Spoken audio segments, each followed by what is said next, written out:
My name is Kajal and I welcome you all to Castrology. आज मैं सबसे important बात कर रही हूँ पितृपक्ष के बारे में। पितृपक्ष साल का वो टाइम है जिस समय हमारे पूर्वज, हमारे फोर फादर्स, चाहे उन्हें मोक्ष मिला है या नहीं मिला है, वो हमें ब्लेसिंग्स देने के लिए इस धरती पे आते हैं। वो किसी भी फॉर्म में आ सकते हैं, पशु पक्षियों के फॉर्म में आ सकते हैं, वो गाय के फॉर्म में आ सकते हैं, वो ब्राह्मणों के फॉर्म में आ सकते हैं। आज हम बात करेंगे कि पितृपक्ष कैसे स्टार्ट हुआ, इसकी इम्पोर्टेंस क्या है, मैं पितृपक्ष कब मनाऊं, मैं पितृपक्ष फॉलो ही क्यों करूं। उसके अलावा हम बात करेंगे कि आपको इस पीरियड में क्या करना चाहिए, what is expected out of you, आपको क्या करना चाहिए, और उससे भी ज़्यादा इम्पोर्टेंट मैं मानती हूँ कि मुझे क्या नहीं करना चाहिए। हम इसी सब बारे में इस वीडियो में बात करेंगे, तो चलिए शुरू करते हैं।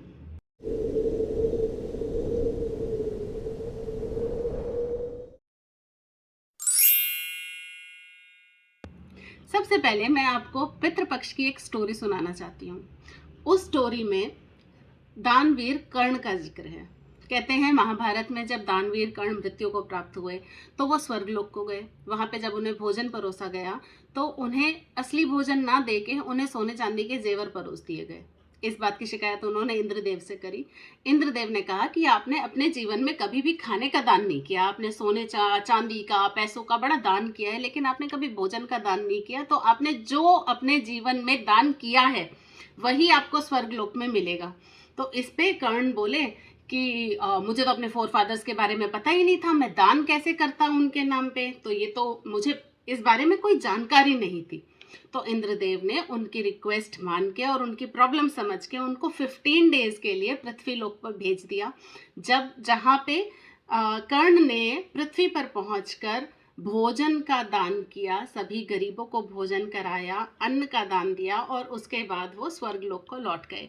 कहते हैं इसी के बाद से पितृपक्ष की उत्पत्ति हुई। पितृपक्ष हम लोगों ने मनाना आरंभ कर दिया। अब इम्पोर्टेंट बात यह है कि मैं ये पितृपक्ष क्यों मनाऊं। तो देखिए, पितरों का खुश होना बहुत ज़रूरी है हमारी लाइफ में। मेरे फोर फादर्स का खुश होना मेरी लाइफ में बहुत ज़रूरी है, क्योंकि मैं उनसे डायरेक्टली रिलेटेड हूँ, क्योंकि मेरा परिवार उनसे डायरेक्टली रिलेटेड है। और हिंदू धर्म में ऐसा माना जाता है कि जब तक हमारे पूर्वज खुश नहीं होंगे, जब तक हमें हमारे पूर्वजों की ब्लेसिंग्स नहीं मिलेंगी, हम आगे नहीं बढ़ सकते। इसे हम तर्पण से खुश कर सकते हैं, हम अर्पण से खुश कर सकते हैं, और हमें दान से भी खुश कर सकते हैं। मैं बात कर रही थी कि मैं इस चीज़ को फॉलो ही क्यों करूं, मैं कैसे मान लूं कि मेरे फोर फादर्स की ब्लेसिंग्स मेरे साथ नहीं है।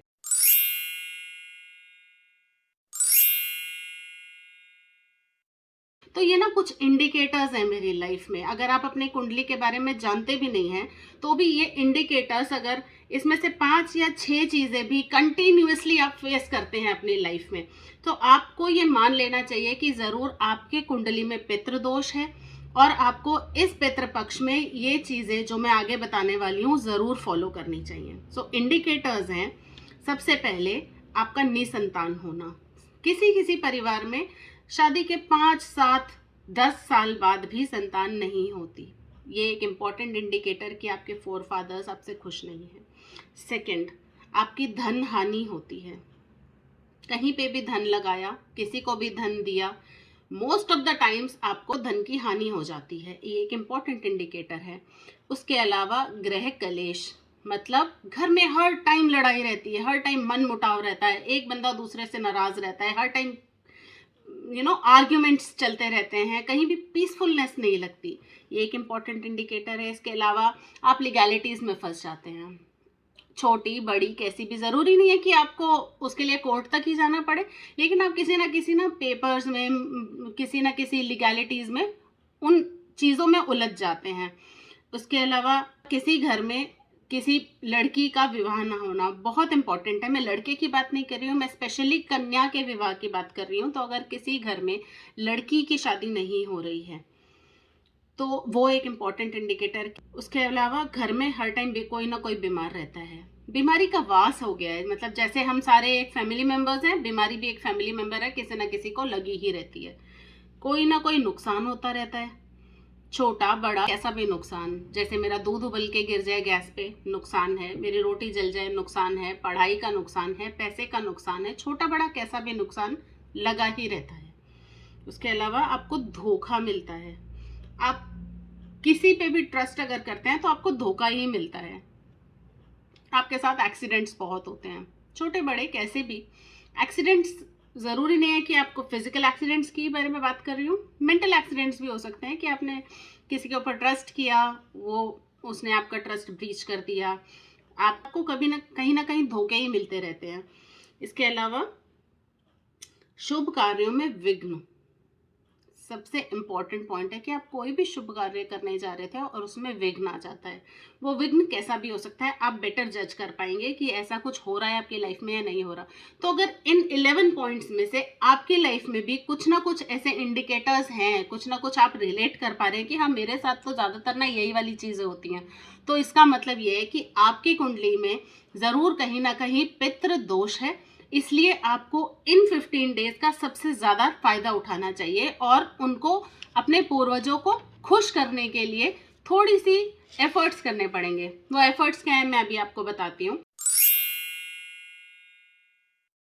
सबसे पहले आप ये कीजिए कि इन 15 डेज में हर रोज शाम को सरसों के तेल का एक दिया जलाइए और उसे साउथ की तरफ फेस करके उस दिए को रख दीजिए अपने घर। इसके अलावा आप जरूरतमंदों को खाना दीजिए, आप उन्हें अन्नदान कीजिए, मंदिरों में अन्नदान करके आइए, मछलियों को दाना खिलाइए, चींटियों को आटा डालिए, उसमें चीनी ज़रूर मिलाइए और उन्हें घर से दूर, कभी भी आपको चींटियों को जिमाना है, चींटियों को आटा देना है तो अपने घर से दूर दे के आइए। इसके अलावा आप वृक्षारोपण कीजिए, आप ब्लड डोनेट कर सकते हैं, आप हॉस्पिटल्स में डोनेशन कर सकते हैं, वो पैसों से रिलेटेड भी हो सकता है, वो मेडिसिन के रूप में भी हो सकता है। और आप जब शाम को पूजा करते हैं तो आप गीता के 7वें अध्याय का पाठ ज़रूर कीजिए। ये कुछ ऐसे छोटी छोटी चीज़ें हैं जिसको हम अगर फॉलो करते हैं तो हमारे फोर फादर्स बहुत खुश हो जाते हैं। हालांकि जिन घरों में श्राद्ध मनाए जाते हैं, जिन घरों में श्राद्ध पक्ष फॉलो किया जाता है, उन घरों में ब्राह्मण को भी भोजन कराया जाता है। ये उस दिन कराया जाता है जिस दिन जो तिथि, हिंदू पंचांग के हिसाब से जो तिथि आपको पता है, उस तिथि को ब्राह्मणों को आप इनवाइट करते हैं, अपने घर में भोजन बनाते हैं और उन्हें जिमाते हैं, उन्हें आप खाना खिलाते हैं।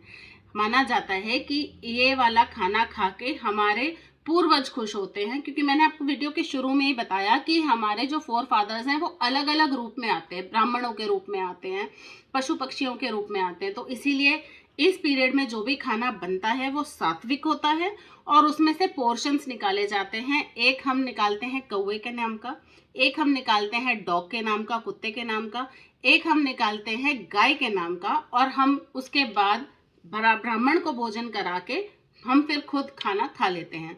सबसे इम्पोर्टेंट मैं अब आपको ये बताने जा रही हूँ कि आपको क्या नहीं करना चाहिए।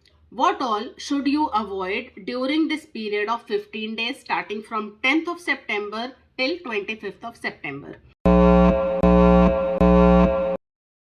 सबसे इम्पोर्टेंट, इन 15 दिनों में घर में किसी को भी बाल या नेल्स कट नहीं करने चाहिए। उससे पहले ही आप तैयारी कर लीजिए, नेल्स कट कर लीजिए और अपने हेयर कट भी ले लीजिए। उसके अलावा घर में सात्विक भोजन बनाइए। सात्विक भोजन का मतलब है कि उसमें प्याज का या लहसुन का इस्तेमाल नहीं होना चाहिए। नेक्स्ट पॉइंट, मांसाहार का बिल्कुल अवॉइड कीजिए। किसी भी तरीके का नॉन वेज आप घर में नहीं बनाएं, इवन एग्स भी। कोई भी मेंबर अल्कोहल भी कंज्यूम ना करे, बिल्कुल नहीं करना चाहिए। नेक्स्ट पॉइंट, कोई भी शुभ कार्य नहीं होना चाहिए इस पीरियड में, जैसे शादी, जैसे सगाई, जैसे मुंडन, जैसे गृह प्रवेश या जैसे किसी दुकान की ओपनिंग बिल्कुल नहीं होनी चाहिए।